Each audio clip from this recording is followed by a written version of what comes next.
Assalamualaikum warahmatullahi wabarakatuh.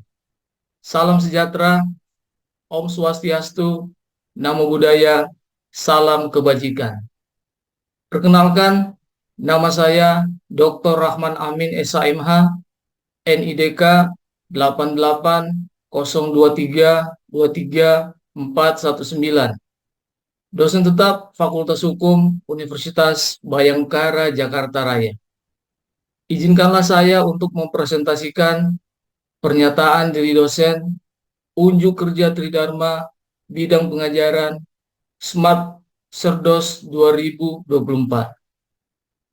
Deskripsi mata kuliah meliputi delivery, interaction, dan assessment. Nama mata kuliah Pengantar Hukum Indonesia. Mata kuliah Pengantar Hukum Indonesia dengan kode mata kuliah HKUM 1103 memiliki bobot 3 SKS, di mana perkuliahan dilaksanakan sebanyak 14 kali pertemuan, 1 kali pertemuan UTS, dan 1 kali pertemuan UAS. Mata kuliah Pengantar Hukum Indonesia merupakan mata kuliah dasar dan syarat bagi mahasiswa Fakultas Hukum sebelum menempuh atau mempelajari mata kuliah hukum lanjutan pada semester berikutnya. Mata kuliah Pengantar Hukum Indonesia adalah mata kuliah wajib bagi mahasiswa Fakultas Hukum yang berisi materi yang memperkenalkan bidang atau lapangan hukum yang berlaku di Indonesia. Kemampuan yang diharapkan setelah mahasiswa mengikuti dan lulus mata kuliah Pengantar Hukum Indonesia, yaitu 1. Mahasiswa mengetahui dan memahami jenis-jenis bidang atau lapangan hukum yang berlaku di Indonesia. 2. Mahasiswa mengetahui dan memahami hak dan kewajiban serta perbuatan-perbuatan yang diharuskan dan yang dilarang menurut ketentuan hukum yang berlaku di Indonesia. 3. Mahasiswa mengetahui dan memahami lembaga-lembaga negara yang berkaitan dengan bidang atau lapangan hukum yang berlaku di Indonesia. 4. Mahasiswa mengetahui dan memahami prosedur hukum dalam penyelesaian permasalahan hukum yang terjadi di Indonesia. Materi pembelajaran yang pertama, pengertian hukum, tata hukum dan pengantar hukum Indonesia. 2.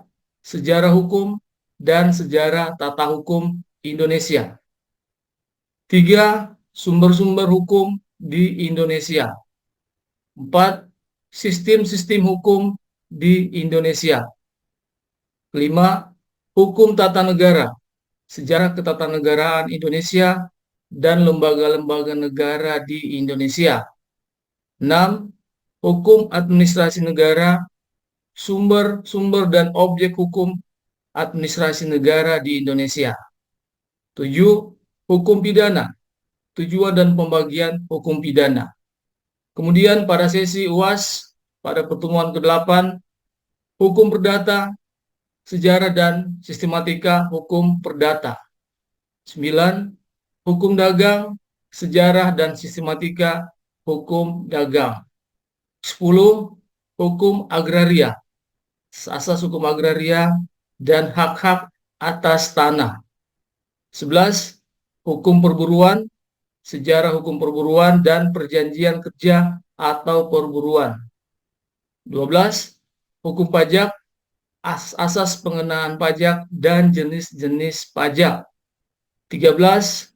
Hukum acara perdata atau pidana, asas-asas dan tujuan hukum acara perdata atau pidana. 14. Hukum adat, sifat karakter dan struktur hukum adat.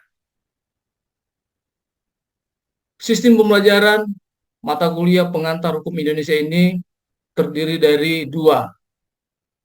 Pertama, sistem luring atau luar jaringan. Dilaksanakan secara offline, yaitu perkuliahan tatap muka di kelas di mana dosen menyampaikan materi perkuliahan kepada mahasiswa dengan menggunakan slide presentasi atau sarana lainnya, sehingga terjadi interaksi langsung antara dosen dan mahasiswa dalam perkuliahan di kelas. Kedua, sistem daring atau dalam jaringan dilaksanakan secara online, yaitu perkuliahan dengan memanfaatkan jaringan internet sebagai media pembelajaran. Misalnya, penyampaian materi melalui platform Google Meet atau Google Classroom, Zoom Meeting, maupun rekaman video pada media internet lainnya. Metode pembelajaran yang pertama, ceramah atau presentasi, di mana dosen mempresentasikan materi langsung kepada mahasiswa di kelas. Kedua, self-direct learning, di mana mahasiswa belajar secara mandiri untuk mendalami materi yang telah diberikan oleh dosen. Ketiga, small group discussion, di mana mahasiswa membentuk kelompok-kelompok diskusi sesuai dengan materi penugasan yang diberikan oleh dosen. Keempat, role play dan simulation, di mana mahasiswa memainkan peran sebagai aparat penegak hukum maupun sebagai masyarakat, kemudian mensimulasikan ketika menghadapi persoalan hukum.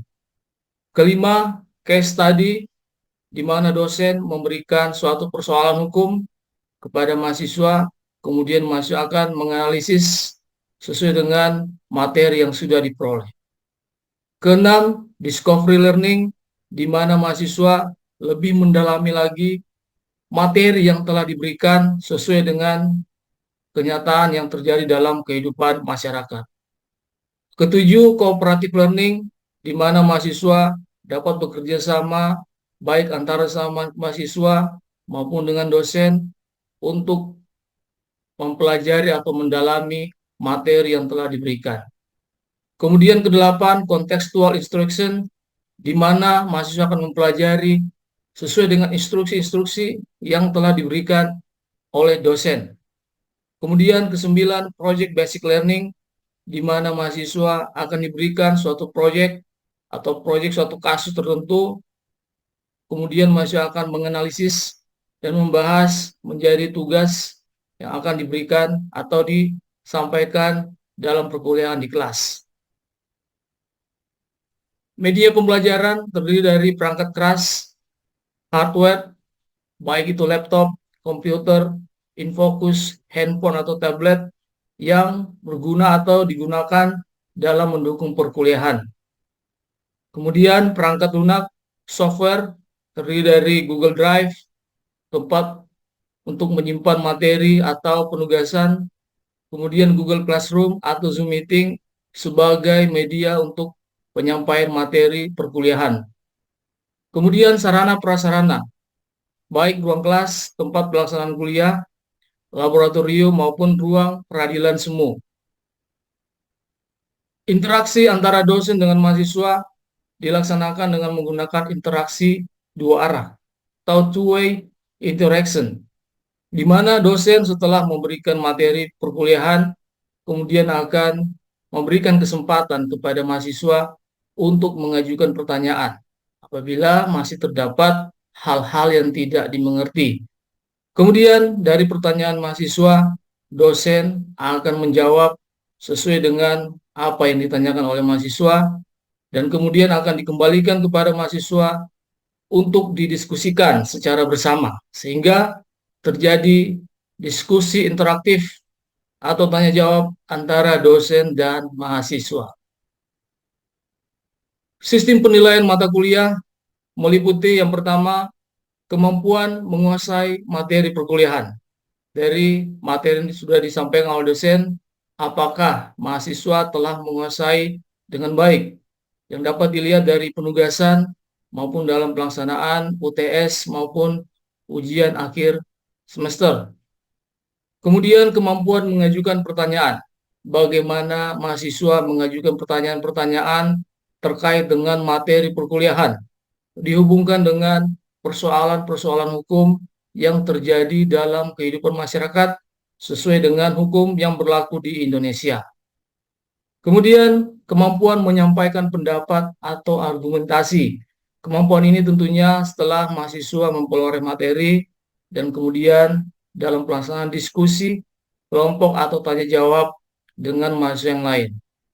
Dan tidak kalah penting adalah kedisiplinan dan sopan santun atau etika mahasiswa selama pelaksanaan perkuliahan, baik itu pelaksanaan perkuliahan di kelas secara luring maupun pelaksanaan perkuliahan secara daring. Demikian, terima kasih. Assalamualaikum warahmatullahi wabarakatuh. Waalaikumsalam warahmatullahi wabarakatuh. Selamat siang mahasiswa sekalian. Salam sejahtera. Pertama-tama mari Selamat kita siang juga. panjatkan puji dan syukur kehadirat Allah Subhanahu wa taala, Tuhan Yang Maha Esa, karena hingga siang hari ini kita masih diberikan umur panjang, nikmat kesehatan dan kesempatan sehingga kita bisa bertemu lagi untuk melanjutkan perkuliahan kita mata kuliah pengantar hukum Indonesia. Pada pertemuan kali ini saya akan menyampaikan materi tentang hukum pidana. Tentunya setelah mahasiswa sudah banyak mendapatkan materi dari pertemuan pertama sampai dengan pertemuan ke-6 yang sudah dilaksanakan beberapa minggu yang lalu. Silakan mahasiswa bisa melihat share screen. Pertama-tama tentunya mahasiswa ketika mempelajari hukum pidana harus memahami dulu definisi atau pengertian dari hukum pidana. Sudah pernah saya jelaskan di pertemuan pertama pengertian dari hukum, suatu norma, kaidah, atau ketentuan yang mengatur apa saja perbuatan yang boleh dilakukan dan perbuatan yang tidak boleh dilakukan. Ada perbuatan yang merupakan kewajiban harus dilakukan dan ada larangan. Secara gramatikal tentunya hukum pidana menurut Kamus Besar Bahasa Indonesia terdiri dari dua kata yaitu hukum dan pidana. Hukum berarti peraturan-peraturan yang mengatur, yang mengikat bagi masyarakat yang ditetapkan atau disahkan oleh pemerintah. Kemudian ada pidana. Pidana dalam arti luas adalah kejahatan atau kriminal. Dalam bahasa Inggris, menurut Black Law Dictionary, hukum pidana atau criminal law adalah cabang atau bagian daripada hukum yang berlaku di suatu negara secara umum, yang menjelaskan perbuatan-perbuatan apa saja yang dilarang, dan kemudian bagaimana cara dalam pemberian hukumannya apabila terjadi perbuatan yang melanggar ketentuan hukum pidana. Menurut ahli hukum, Profesor Pompeo mengatakan bahwa hukum pidana adalah keseluruhan ketentuan hukum mengenai perbuatan-perbuatan apa saja yang dapat dihukum dan apa aturan pidananya. Jadi ada ketentuan yang mengatur perbuatan dilarang dan ada ketentuan sanksinya. Apa saja yang bisa dijatuhkan kepada setiap orang yang melakukan pelanggaran. Kemudian Hazewinkel Suringa menjelaskan bahwa hukum pidana dalam arti objektif atau ius bonale. Ini berarti perbuatan-perbuatan yang dilarang beserta sanksinya, dan ada dalam arti subjektif atau ius puniendi, yaitu bagaimana negara menerapkan atau melaksanakan ketentuan hukum pidana. Selanjutnya Van Apeldoorn memberikan penjelasan arti hukum pidana dalam arti material maupun dalam arti formil. Dalam arti formil berarti kita berbicara tentang hukum acaranya. Sedangkan dalam arti material berarti perbuatan-perbuatan apa saja yang dilarang disertai dengan sanksi-sanksinya. Kemudian salah seorang profesor ternama di Indonesia, Profesor Muljatno memberikan penjelasan. Hukum pidana adalah keseluruhan hukum yang berlaku di suatu negara, kemudian berisi ketentuan yang mengadakan dasar-dasar atau aturan-aturan untuk menentukan perbuatan apa yang tidak boleh dilakukan. Kemudian, perbuatan itu dilarang dan disertai dengan ancaman apabila ada orang yang melakukan pelanggaran terhadap ketentuan pidana tersebut. Kedua, bagaimana dan kapan orang-orang yang telah melakukan pelanggaran hukum dapat dikenakan sanksi pidana. Ini tentunya dalam suatu kondisi tertentu seseorang dikatakan telah melakukan pelanggaran terhadap ketentuan hukum pidana. Dan yang ketiga, menentukan bagaimana caranya pengenaan pidana terhadap orang-orang yang melakukan pelanggaran hukum pidana. Inilah pengertian atau penjelasan hukum pidana menurut Profesor Muljatno. Selanjutnya, setelah mahasiswa memahami pengertian dari hukum pidana, tentunya masih harus mengetahui tujuan dari hukum pidana. Kita bisa lihat dari dua pandangan.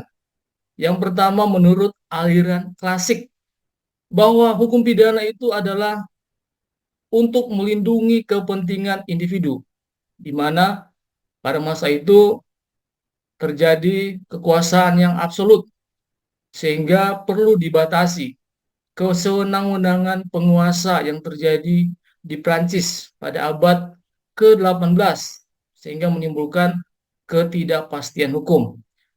Oleh karena itu, dengan adanya hukum pidana, maka bisa mengatur perbuatan-perbuatan apa yang dilarang, sanksi-sanksi apa saja yang bisa dijatuhkan, dan bagaimana pengenaan sanksinya, sehingga bisa melindungi kepentingan individu dari kesewenang-wenangan penguasa.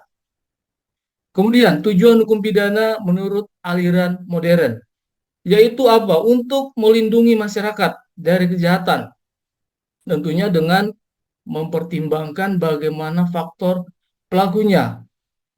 Apakah pidana itu bisa memberikan manfaat bagi pelakunya, tidak sekedar sebagai pembalasan atau retributif, sehingga tentunya hukum pidana bisa tujuan sebagai prevensi khusus pada pelakunya agar dia bisa melakukan perbaikan diri, dan prevensi umum untuk melindungi kepentingan masyarakat. Selanjutnya, fungsi hukum pidana. Secara umum tentunya hukum pidana berfungsi untuk memelihara ketertiban umum, order, untuk menjaga ketertiban masyarakat. Jangan sampai terjadi perbuatan-perbuatan yang dapat merugikan masyarakat. Tentunya banyak kepentingan hukum yang harus dilindungi oleh hukum pidana, baik kepentingan individu, kepentingan masyarakat, dan kepentingan bangsa dan negara. Secara khusus, hukum pidana sebagai hukum publik berfungsi melindungi kepentingan hukum. Tadi sudah saya jelaskan, ada kepentingan individu perorangan, kemudian kepentingan masyarakat, dan kepentingan bangsa dan negara. Kemudian fungsi berikutnya adalah memberikan legitimasi kepada negara apabila ada seseorang yang melakukan perbuatan yang melanggar ketentuan hukum pidana. Dan yang ketiga, untuk mengatur dan membatasi jangan sampai ada tindakan dari negara melalui alatnya yang melakukan pelanggaran terhadap hak asasi manusia. Sampai di sini ada pertanyaan, silakan. Ya, silakan, Lydia. Izin Pak bertanya Pak, Oke, silakan. apakah perbedaan antara hukum pidana dan hukum perdata Pak? Baik sekali pertanyaannya dari Lydia. Tadi Terima kasih sudah Pak. saya jelaskan tujuan dan fungsi hukum pidana. Hukum pidana merupakan hukum publik, sedangkan hukum perdata merupakan hukum privat. Artinya apa? Hukum pidana melindungi kepentingan individu, kepentingan masyarakat, kepentingan bangsa dan negara apabila terjadi perbuatan yang melanggar ketentuan hukum. Ini hukum pidana, hukum publik. Sedangkan hukum perdata adalah hukum privat yang mengatur hubungan orang per orang, individu dan individu. Artinya apa?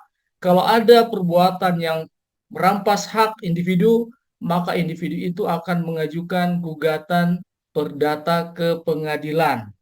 Kalau untuk pidana, membuat laporan di kepolisian. Itulah bedanya. Baik, saya lanjutkan. Pembagian hukum pidana. Berdasarkan pengertian-pengertian definisi-definisi dari ahli hukum pidana itu dapat dibagi menjadi beberapa bagian. Yang pertama, hukum pidana formil dan hukum pidana material. Hukum pidana formil berarti kita berbicara bagaimana melaksanakan hukum pidana material. Hukum pidana formil berarti hukum acara pidana. Di Indonesia diatur dalam Kitab Undang-Undang Hukum Acara Pidana atau KUHP dan peraturan undang-undangan lainnya di luar KUHP. Kemudian, hukum pidana material berarti ketentuan hukum yang mengatur perbuatan apa saja yang dilarang, yang disertai dengan sanksi-sanksinya. Untuk pidana umum kita bisa lihat dalam Kitab Undang-Undang Hukum Pidana atau KUHP. Kemudian pembagian selanjutnya adalah hukum pidana objektif dan hukum pidana subjektif. Hukum pidana objektif berarti hukum pidana yang berisi ketentuan-ketentuan perbuatan-perbuatan apa saja yang dilarang. Kemudian disertai dengan sanksi-sanksi pidana. Bagaimana pengenaan sanksi pidana terhadap orang-orang yang melakukan perbuatan pelanggaran hukum pidana. Sedangkan hukum pidana subjektif adalah kewenangan dari negara dalam melaksanakan atau menegakkan ketentuan hukum pidana dalam rangka memberikan sanksi kepada setiap orang yang melakukan pelanggaran hukum pidana. Pembagian berikutnya adalah hukum pidana umum dan hukum pidana khusus. Hukum pidana umum berarti hukum pidana yang diatur dalam kodifikasi KUHP, Kitab Undang-Undang Hukum Pidana. Sedangkan hukum pidana khusus berarti pengaturannya diatur di luar KUHP dalam undang-undang lain yang mengatur tindak pidana khusus. Kemudian hukum pidana lokal, nasional, dan internasional. Hukum pidana lokal berarti hukum pidana yang berlaku di suatu daerah. Contohnya adalah hukum adat di masing-masing masyarakat adat yang ada di Indonesia. Kemudian hukum pidana nasional berarti diatur dalam undang-undang yang berlaku dalam wilayah Negara Kesatuan Republik Indonesia. Dan hukum pidana internasional ini diatur tentunya berlaku bagi bangsa-bangsa dan negara-negara di dunia. Kemudian pembagian berikutnya adalah hukum pidana tertulis dan hukum pidana tidak tertulis. Hukum pidana tertulis sebagaimana diatur dalam peraturan perundang-undangan. Sedangkan hukum pidana tidak tertulis adalah hukum pidana yang tidak tertulis seperti undang-undang, biasanya sebagai kebiasaan atau hukum adat di Indonesia. Itulah pembagian dari hukum pidana. Silakan, ada pertanyaan lagi? Ya, silakan. Dewi, silakan bertanya. Baik Pak, izin bertanya, apakah perbedaan hukum material dan formil dalam hukum pidana khusus Pak? Baik, bagus sekali pertanyaannya. Jika kita mempelajari atau mendalami hukum pidana material dan formil dan hukum pidana khusus, berarti berlaku asas lex specialis derogat legi generali. Artinya apa? Dalam Undang-Undang Tindak Pidana Khusus mengatur ketentuan-ketentuan khusus berkaitan dengan hukum pidana materialnya, sanksi-sanksinya, maupun hukum acara pidananya. Contoh, dalam Undang-Undang Nomor 35 Tahun 2009 tentang narkotika di dalamnya mengatur bagaimana sanksi pidana terhadap pelaku tindak pidana narkotika dan bagaimana ketentuan hukum acara pidananya. Inilah tadi dalam pembagian hukum pidana. Ada pidana umum dalam KUHP dan ada pidana khusus dalam undang-undang di luar KUHP. Berarti yang berlaku adalah undang-undang tindak pidana khusus selagi tidak diatur di dalam undang-undang itu. Apabila tidak diatur, maka kembali kepada KUHP. Seperti itu penjelasannya. Baik, saya lanjutkan. Setelah mengetahui pengertian dari hukum pidana, tujuan dan fungsi hukum pidana, kemudian pembagian hukum pidana, mahasiswa perlu memahami pengertian dari tindak pidana. Kalau kita lihat dari asal katanya, tindak pidana merupakan terjemahan dari istilah Belanda atau hukum pidana Belanda, yaitu straf, bar, dan feit, sebagaimana tercantum dalam KUHP Belanda yang kemudian diberlakukan di Indonesia menjadi Wetboek van Strafrecht Hindia Belanda. Pengertian dari straf, bar, feit yakni kata straf berarti pidana, dan kemudian bar adalah boleh, dan feit adalah pidana. Ini berarti bisa menjadi suatu kalimat atau kata perbuatan yang dapat dihukum, perbuatan yang boleh dihukum, maupun perbuatan pidana, ada peristiwa pidana, pelanggaran pidana, dan tindak pidana. Inilah beberapa arti dari istilah strafbarvet dalam hukum pidana Belanda. Menurut ahli hukum, Profesor Muljatno memberikan penjelasan dengan menggunakan istilah perbuatan pidana dalam merujuk istilah tindak pidana atau strafbarvet.